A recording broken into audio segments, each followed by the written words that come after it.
Muy buenos días, bienvenidos de nuevo a Negocios Televisión, bienvenidos al espacio de las noticias, mirando a la actualidad, a las últimas horas, pendientes de Oriente Medio del nuevo choque dialéctico entre Israel e Irán, mirando también a lo que ocurre en Europa con la victoria de Marine Le Pen en Francia, de su partido Agrupación Nacional, pendientes también de Rusia, que va a asumir a partir de hoy la presidencia del Consejo de Seguridad de la ONU, y muy pendientes también de Estados Unidos, del estado de salud de su presidente Joe Biden, también de los acercamientos de varios familiares que están presionando para que continúe en esta carrera presidencial, mientras que, por cierto, mirando a Estados Unidos y Europa, en las últimas horas se ha conocido que Estados Unidos ha puesto en alerta Charlie a todas sus bases en Europa. Hablan de un posible ataque terrorista en las próximas semanas. Enseguida les contamos todo esto, pero empezamos mirando a Israel, al ministro de Asuntos Exteriores israelí, Israel Katz, que ha amenazado a Irán tras las declaraciones de representantes del país persa en las que avisan que lanzarán una guerra aniquiladora si Tel Aviv inicia hostilidades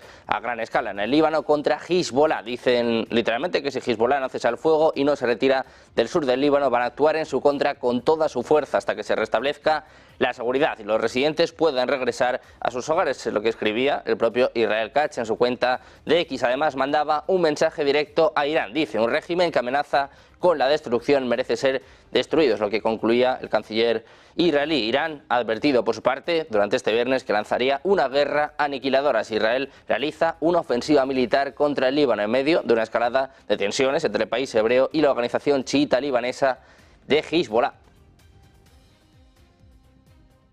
Precisamente mirando a Israel en Oriente Medio, les contamos que los tanques israelíes avanzan hacia zonas del norte y sur de Gaza. En su intervención semanal del gabinete de este domingo, el primer ministro israelí Benjamin Netanyahu ha reiterado su postura de que su objetivo sigue siendo alcanzar la victoria frente a Hamas. Advertía que siguen comprometidos con sus objetivos, que pasan por eliminar a Hamas, devolver a todos sus rehenes, garantizar que Gaza nunca más constituya una amenaza para Israel y devolver a sus residentes de forma segura a sus hogares en el sur y el norte. Horas después de los comentarios de Netanyahu sobre Gaza, la armada de Hamas publicó un vídeo que supuestamente mostraba la fabricación de armas en una muestra de desafío. El vídeo, que no fue verificado inmediatamente por Reuters, mostraba a los combatientes preparando ojivas de misiles antitanques. En el fondo, una gran pantalla de televisión mostraba noticias recientes, lo que indicaba que el vídeo era de las últimas horas.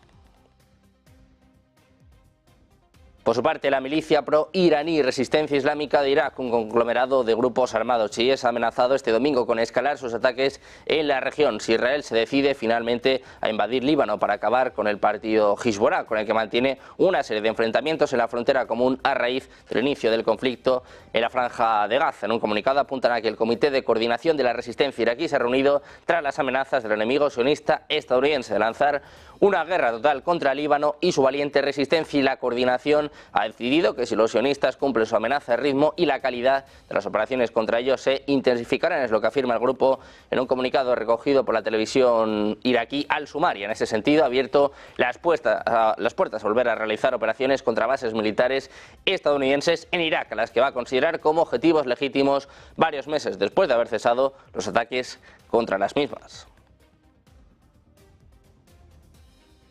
Además, también miramos al Mar Rojo, donde el ejército de Estados Unidos ha afirmado haber derribado 3 lanchas no tripuladas lanzadas por los hutíes en el Mar Rojo y ha dicho que suponían una amenaza inminente para las fuerzas estadounidenses y los buques mercantes en la zona tras meses de ataques por parte de los hutíes. El mando central de Estados Unidos ha hablado de acción en defensa propia e indica que estas acciones fueron llevadas a cabo para proteger la libertad de navegación y hacer que las aguas internacionales sean más seguras. Añaden que este continuo comportamiento maligno e imprudente por parte de los hutíes amenaza la estabilidad regional y pone en peligro la vida de los marineros en el Mar Rojo y el Golfo de Adén. Es lo que ha zanjado según un comunicado publicado en su cuenta en la red social X.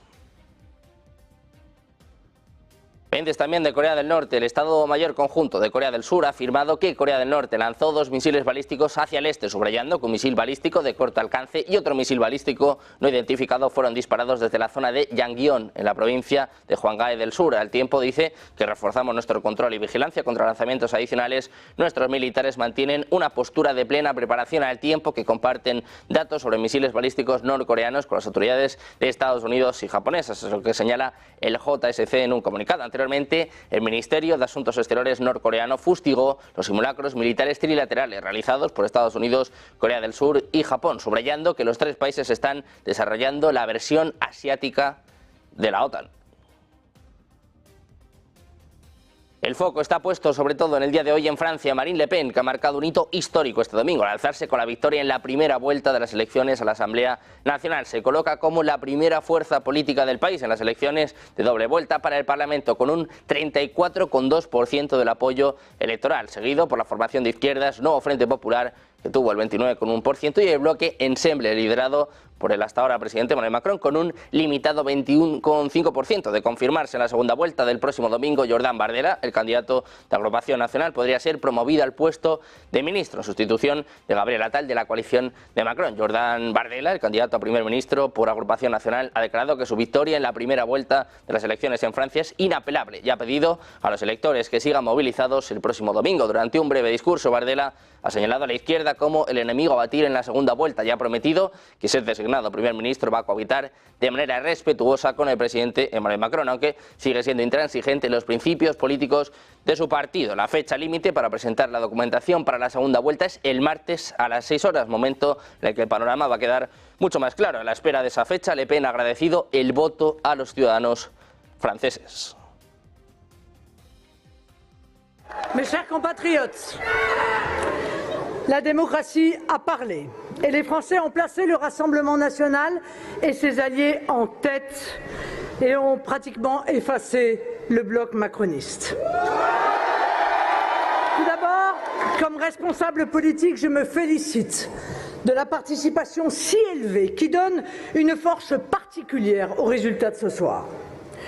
Les Français ont ainsi, dans un vote sans ambiguïté, témoigné de leur volonté de tourner la page après 7 ans de pouvoir méprisant et corrosif. Nous en remercions chaleureusement les électeurs et accueillons ce résultat, première étape vers un choix d'alternance comme une marque de confiance qui nous honore et nous oblige. J'ai en particulier une pensée pour les électeurs de la 11e circonscription du Pas-de-Calais qui me font l'honneur de m'élire dès ce soir. Y mirando a Francia, tanto izquierda como centro quieren evitar que el voto se divida y buscan que los que han quedado terceros se eliminen. Ahora falta por ver si se retiran mientras buscan opciones para frenar el ascenso del partido de Le Pen, y lo que sería un escenario de cohabitación que haría muy difícil el escenario en Francia. El presidente de la República, Emmanuel Macron, quiere buscar la unión frente a Le Pen para evitar ese delicado escenario en el que el jefe del Elíseo es de un partido, pero la mayoría en el Parlamento la ostenta otro, lo que provoca el enfrentamiento de instituciones de formaciones distintas. La cohabitación solo se ha producido en 3 ocasiones en la historia reciente francesa desde que se proclamó la Quinta República en 1958. Precisamente sobre lo que está pasando en Francia, charlábamos esta mañana con Daniel Lacalle. Dice que era algo asumido, que se intuía la victoria de Le Pen y que además el que iba a quedar en un desastre es Emmanuel Macron. Lo escuchamos. Lo que está pasando yo creo que era más que asumido por la mayoría, ¿no? Que iba a haber una victoria contundente del partido de Le Pen y que el que iba a quedar en un desastre absoluto iba a ser Macron. Lo que pasa es que yo creo que el mercado está mirando los resultados y dice, si Le Pen ha sacado un 33,15%, los otros han sacado un 28% y Macron ha sacado un 20%, pues los otros, si se juntan la ultraizquierda con Macron, etcétera, en una especie de alianza contra Le Pen, como ocurrió en la época de Chirac contra el padre de Marine Le Pen, pues que entonces eso va a mantener el statu quo, ¿no? El problema en Francia es mucho más importante. Y mirando a Europa, hoy es 1 de julio y Hungría arranca la presidencia de turno rotatoria de la Unión Europea. Víctor Orbán va a asumir el cargo, mientras desde Bruselas se especula con la idea de si durante estos 6 meses seguirá siendo tan discrepante en su voz. Marcará la agenda en un momento de transición mientras se configuran las nuevas instituciones. Orbán ya ha anunciado cómo busca una alianza con otros partidos para constituir al tercer bloque y partido de la Eurocámara. A medida que Hungría se acercaba a la asunción del poder, los líderes de Bruselas se apresuraban a impulsar importantes importantes decisiones políticas mientras Bélgica todavía estaba al mando. El martes, por ejemplo, la Unión Europea inició negociaciones de adhesión con los países candidatos Ucrania y Moldavia. Orbán se ha opuesto abiertamente y ha amenazado con bloquear la candidatura de Ucrania. Su gobierno también ha frenado los esfuerzos de la Unión Europea para suministrar a Ucrania la financiación que necesita. Sin embargo, dado que el proceso de adhesión de Ucrania ya se ha iniciado, lo máximo que Hungría puede hacer ahora bajo su presidencia es atrasar más pasos hacia su membresía en la Unión Europea, un proceso que en cualquier escenario probablemente va a llevar muchos años. Miramos ahora a la OTAN. A palabras de Jens Stoltenberg, dice que no ve ninguna amenaza inmediata por parte de Rusia y que no va a cambiar su doctrina nuclear. Es lo que declara este lunes el secretario general de la OTAN en una entrevista con el periódico japonés Yomiuri. Dice literalmente: no existe una amenaza inmediata, no veo ninguna necesidad de que la OTAN revise su doctrina nuclear. Además dijo que el proceso de sustitución de los cazas F-16 utilizados para operaciones nucleares por F-35 como medida para mantener la disuasión nuclear sigue con normalidad. En junio, Stoltenberg anunció que la OTAN está analizando poner en alerta su arsenal nuclear con el fin de lanzar una advertencia a sus enemigos. Ahora Stoltenberg recula, dice que no ve necesidad de cambiar la doctrina nuclear de la OTAN. Precisamente mirando a la OTAN, España se estrena este lunes al mando de un Battle Group, un grupo de combate de más de 1.500 militares de 8 países con base en Eslovaquia, en una de las misiones desplegadas por la OTAN frente a la amenaza rusa, fruto de su estrategia de refuerzo de la disuasión en el flanco oeste. Nuestro país aporta más de 750 efectivos, su contingente más grande en el exterior, que mantendrá de manera permanente, lo que le convierte en el mayor contribuyente a esta operación de la Alianza Atlántica. Con este nuevo contingente, el despliegue actual español dentro del territorio euroatlántico se incrementa hasta 1.700 militares. Y en Estados Unidos hay preocupación ante la opción de un ataque terrorista en Europa. En las últimas horas se ha elevado el nivel de alerta en las bases militares estadounidenses en Europa. La inquietud aumenta porque esta alerta coincide con la celebración de la Eurocopa y porque en pocas semanas darán comienzo los Juegos Olímpicos de París. Concretamente, las bases militares han intensificado su estado de alerta este fin de semana, elevando su nivel de protección al nivel Charlie, lo que es el segundo nivel más alto, algo que no ocurría en la última década. La razón es que existe la preocupación por un ataque terrorista que pudiera tener como objetivo personal o instalaciones militares estadounidenses. De acuerdo con 2 funcionarios de Estados Unidos, la condición de protección de la fuerza Charlie se aplica cuando ocurre un incidente o se recibe información que indica que es probable que se lleve a cabo alguna forma de acción terrorista o que tenga como objetivo personal o instalaciones, según el ejército de Estados Unidos, por lo que esta decisión significa que el ejército de Estados Unidos ha recibido una amenaza activa confiable, es lo que explicaba Dan Day, uno de los funcionarios estadounidenses a la CNN. Alerta en Estados Unidos, alerta en varias bases militares en Europa, asciende a nivel Charlie. Y hablando de pánico en Estados Unidos, el Partido Demócrata ha descartado este domingo la posibilidad de sustituir al presidente Joe Biden como candidato demócrata después de su floja actuación en el debate. Han pedido a sus miembros que se centren en las consecuencias de una segunda presidencia de Donald Trump. Tras días de lamentaciones por la mala noche de Biden en el debate con Trump, los líderes demócratas rechazaron finalmente los llamamientos para que su partido elija a un candidato presidencial más joven para las elecciones del 5 de noviembre. Por su parte, Biden, de 81 años, se reunió este domingo con miembros de su familia en el retiro presidencial de Camp David. El diario The New York Times citó a personas cercanas a la situación que afirmaban que la familia de Biden le estaba instando a permanecer en la carrera y seguir luchando. Según el diario, algunos miembros de su clan expresaron en privado su exasperación por la forma en que su personal le preparó para el acto del jueves por la noche.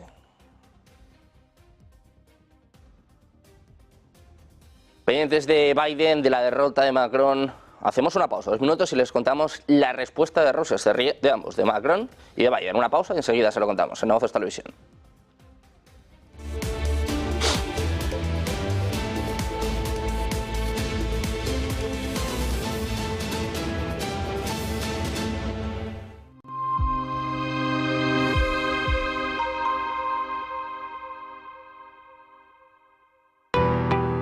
¿Qué es Bitcoin? Hoy vamos a explicarles qué es exactamente Bitcoin, explicándoles los conceptos básicos para que entiendan esta criptomoneda de la que todo el mundo lleva años hablando. Esta explicación les servirá para saber también qué son exactamente las criptomonedas y cómo funcionan, para que puedan tener una noción un poco menos técnica de cómo funciona todo esto y a lo que nos referimos con cada término. Bitcoin es una criptomoneda o moneda virtual, concretamente la primera que fue desarrollada. Es la criptomoneda que le ha marcado el camino a todas las demás que llegaron después utilizando su tecnología. Esta tecnología es la cadena de bloques o tecnología blockchain, que también se utiliza para otras cosas. La primera de las criptomonedas fue creada por Satoshi Nakamoto, que es el seudónimo que corresponde a una persona que nadie sabe exactamente quién es, aunque sí que es cierto que ha habido muchas teorías. Esta persona publicó en 2009 un artículo en el que describía un sistema de pagos P2P al que llamó Bitcoin. Al cabo de unos meses, él mismo publicó la primera versión del software que permite gestionar la red de la moneda y que además empieza a interactuar con los primeros interesados en foros. La cantidad total de Bitcoins que se emiten cada año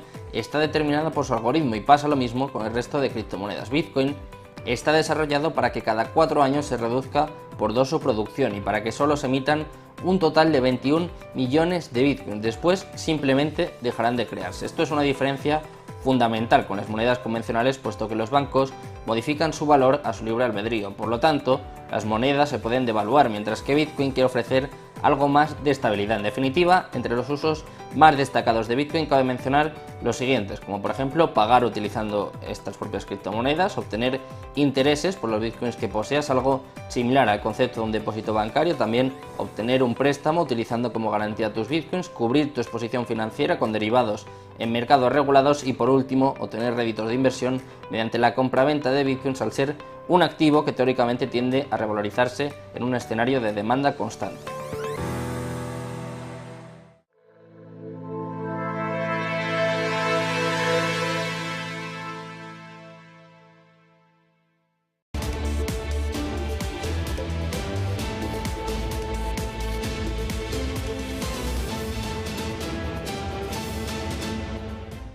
Ya estamos de vuelta en Negocios Televisión, pendientes de la actualidad, la última hora, pendientes de las elecciones en Francia, la derrota de Emmanuel Macron, también del papel que tuvo lugar el pasado jueves por parte del presidente actual de Estados Unidos, Joe Biden, en este debate presidencial con Donald Trump. Hay ya reacción en respuesta por parte de Rusia. El presidente de la Duma rusa dice que la derrota de Macron y de Biden en el debate es un fracaso estrepitoso. El presidente de la Duma estatal, el Parlamento ruso, Vyacheslav Volodin, ha valorado este lunes la derrota del partido del presidente francés Emmanuel Macron en las legislativas de este domingo y el mal desempeño del mandatario estadounidense Joe Biden como señal de que están fracasando estrepitosamente. Volodin ha afirmado que Biden se ha vuelto tóxico incluso para su propia gente, la cual ha asegurado se devana los sesos pensando en cómo sacar adelante su candidatura para las elecciones de noviembre. Con respecto a Macron, Volodin considera que el presidente francés, al convocar elecciones legislativas anticipadas, buscó mostrar al mundo lo popular que era y cómo de controlada tenía la situación tras el triunfo de Le Pen en las europeas. Pero, dice Volodin, al final todos se ríen menos él. Dice además que estos resultados no son accidentales, sino que los ciudadanos de Estados Unidos y de Francia optan por seguir una política de orientación nacional, defendiendo el desarrollo de sus economías y la necesidad de resolver los problemas de seguridad global. Es lo que señala el presidente del Parlamento ruso. Precisamente Rusia, que inicia este lunes su presidencia de un mes del Consejo de Seguridad de las Naciones Unidas. La última vez que el país coordinó el trabajo del departamento clave del organismo global fue en abril de 2023. Rusia, además, convoca este lunes su primera reunión del Consejo de Seguridad de la ONU para aprobar la agenda del Consejo de Seguridad para el próximo mes. Después de eso, el enviado de Rusia ante la ONU, Vasily Nevencia, ofrecerá una conferencia de prensa y luego informará a la Asamblea General de las Naciones Unidas a puerta cerrada. A mediados de julio se van a celebrar importantes actos bajo la presidencia de Rusia, debates sobre la manera de construir un orden mundial más justo y democrático y sobre las formas de resolver la crisis en Oriente Medio, así como sobre la cooperación entre las Naciones Unidas, la Organización del Tratado de Seguridad Colectiva, la Comunidad de Estados Independientes y la Organización de Cooperación de Shanghái. Pendientes también del conflicto en Ucrania, les contamos que Rusia considera que la cuestión de la concentración de tropas ucranianas en la frontera con Bielorrusia es su problema, ya que es un aliado de Minsk. Así lo afirmó en una rueda de prensa el secretario de prensa del presidente ruso, Dmitry Peskov. Dice que esto es motivo de preocupación no solo para Minsk, sino también para Moscú, es lo que comenta el representante del Kremlin. Añade que son verdaderos aliados y socios. Por último, Peskov dice que Bielorrusia es un Estado unido y que tienen formatos de diálogo especiales a través de todos los departamentos pertinentes, incluidos los servicios especiales y sus ministerios de defensa, que están en contacto constante como socios. En respuesta a una pregunta sobre posibles contactos entre Putin y Lukashenko sobre este tema, el representante del Kremlin señaló que los líderes de los países, si lo consideran necesario, podrán hacerlo. Por su parte, las Fuerzas Armadas de Bielorrusia estarían dispuestas a utilizar armas nucleares tácticas si su soberanía se ve amenazada, es lo que declara el jefe del Estado Mayor y el primer viceministro de Defensa de Bielorrusia, Pavel Muravyko. Según el jefe del Estado Mayor, uno de los elementos disuasorios de la agresión contra Bielorrusia es el despliegue de armas nucleares tácticas en el territorio del país. Dice literalmente: hemos aprendido a utilizar estas armas, sabemos cómo usarlas con confianza, somos capaces de hacerlo y pueden estar seguros, lo haremos si se crea una amenaza a la soberanía y la independencia de nuestro país. Es lo que decía Muravyko al canal ONT. Además señaló que cerca de la frontera de Bielorrusia con los países de la Unión Europea se encuentran 10 grupos tácticos de batallones de la OTAN con un número total de unas 20.000 personas.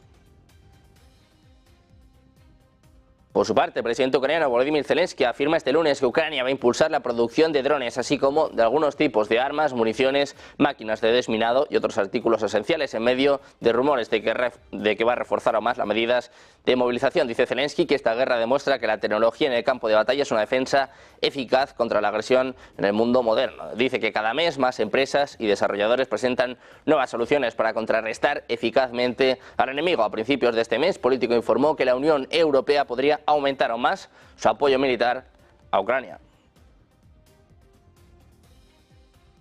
En Ucrania, el Servicio de Seguridad ucraniano ha anunciado hoy la desarticulación de un grupo subversivo que había convocado un acto público en la capital con el objetivo de derrocar a las autoridades civiles y militares ucranianas y de tomar el edificio de la Rada Suprema. Un número indeterminado de personas han sido detenidas por su participación en la conspiración, según el SEBU. Dice que según la investigación, en mayo y junio de 2024, un grupo de personas distribuyó mensajes en las redes sociales desacreditando a la actual dirigencia del Estado, pidiendo cambios en el orden constitucional y la toma del poder en Ucrania. Es lo que se lee en un comunicado de la Fiscalía ucraniana, que también ha informado de la desarticulación del grupo.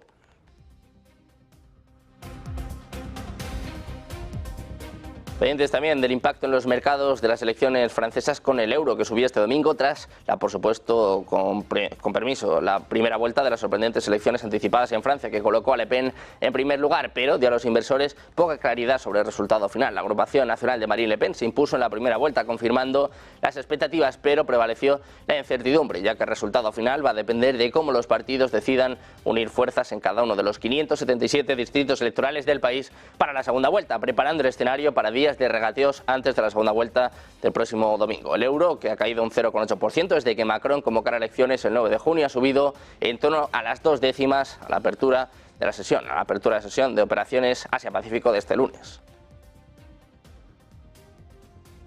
Y precisamente mirando a Francia, las elecciones francesas, también el hecho de que varios hayan prometido grandes aumentos del gasto, los inversores se han alarmado dado el ya déficit elevado presupuestario de Francia, que ha llevado a la Unión Europea a recomendar medidas disciplinarias. La semana pasada, la prima que exigen los tenedores de bonos para mantener la deuda de Francia sobre la de Alemania subió al nivel más alto desde 2012, durante la crisis de deuda de la zona euro. Las acciones de sus tres grandes bancos, BNP, Société Générale, han caído entre un 9 y un 14%, liderando las pérdidas en el índice bursátil CAC 40 de París, que ha perdido hasta un 7%. La atención se va a centrar en los mercados de bonos y acciones cuando abran las operaciones europeas este lunes. Pendientes precisamente de los mercados, del impacto de las elecciones europeas, nos vamos ya hasta la Bolsa de Madrid. Ahí está nuestra compañera Marta Vilar. ¿Qué tal? Marta, muy buenas.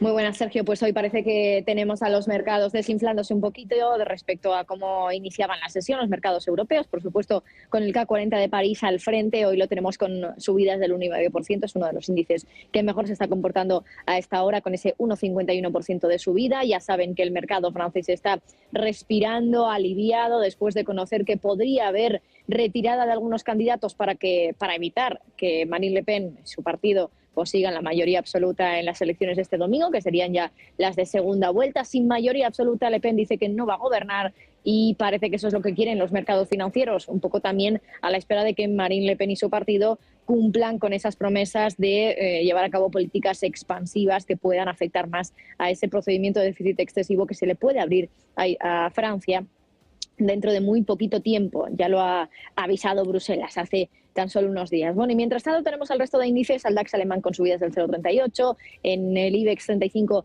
los repuntes vuelven a escalar un poquito, 0,95% hasta los 11.047 puntos. Aquí en el IBEX lo que estamos viendo hoy son subidas sobre todo para compañías como Acciona, que sube ya casi un 3%, le sigue su filial un 2,6%, Acciona Energía, y la Socimi Colonial también está hoy subiendo un 2,2%. En la parte baja tenemos ahora 5 valores, uno más de lo que venimos contándoles esta mañana. Laboratorios Rovi liderando las caídas con un 1,77% de retroceso, mientras que el resto todos bajan por debajo del 1%. Hoy también muy pendientes a los datos que vamos a conocer.